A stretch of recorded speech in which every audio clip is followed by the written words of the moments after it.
से लिखिछंती सर्वप्रथमे चौठिया पवित्र माटी को प्रणाम जनाऊँची।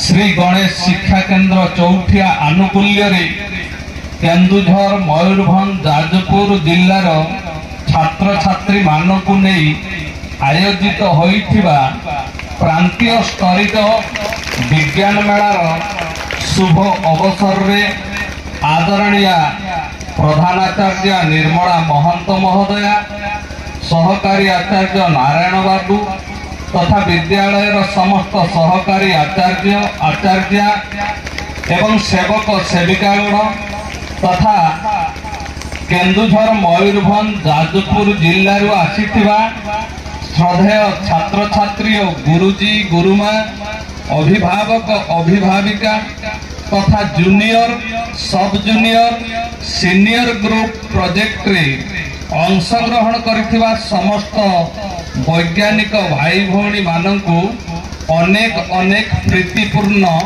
अभिनंदन ज्ञापन करुछि। एक अनिवार्य कारणवशत यथा पड़ोशी राज्य झारखंड रे हेउथिबा निर्वाचनर गुरु दायित्व मो उपरे न्यस्त थिबारु आपण मानक द्वारा आयोजित एही मूल्यवान कार्यक्रम रे मुख्य अतिथि भावे उपस्थित होई पारु नथिबारु अत्यंत दुखित। आपण मानकु विनम्र अनुरोध जे एथिपाई केही मनउणा करिवे नाही किंबा मन दुख मध्य करिवे नाही। समय सुविधा सुजोग आसिले मु निश्चित आपण मानक सम्मुख रे आगामी दिन रे उपस्थित रहिबी।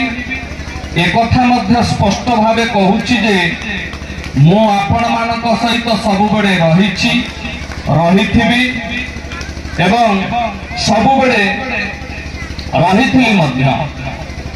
एकथा मध्य जानी खुशी हेबे जे केंद्र रे थिबा आम मोदी सरकार और राज्य रे थिबा मोहन सरकार विज्ञानर अग्रगति पाई समर्पित भावे कार्य करुछंती।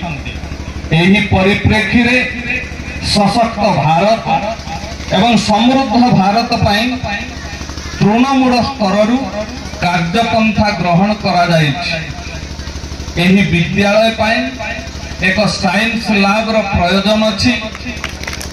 आम सरकारी स्तर रे साइंस लैबोरेटरी पाई जहाँ व्यवस्था अछि ताहा एही विद्यालय रे कार्यकारी करा जिबार मु दृढ़ प्रतिश्रुति देउछि। आगामी दिन रे गोटे साइंस लैब आम्भ द्वारा निश्चित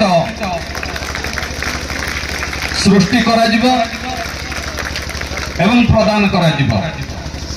आवासिक माध्यम रे 30 रु 32 अनाथ एवं अनाथिनी छात्र छात्री मानकु खाद्यपेय और मुक्त शिक्षा व्यवस्था ग्रहण करिथिबारु विद्यालय कर्तृपक्ष तथा प्रधान आचार्य महोदय को धन्यवाद अर्पण करुछि।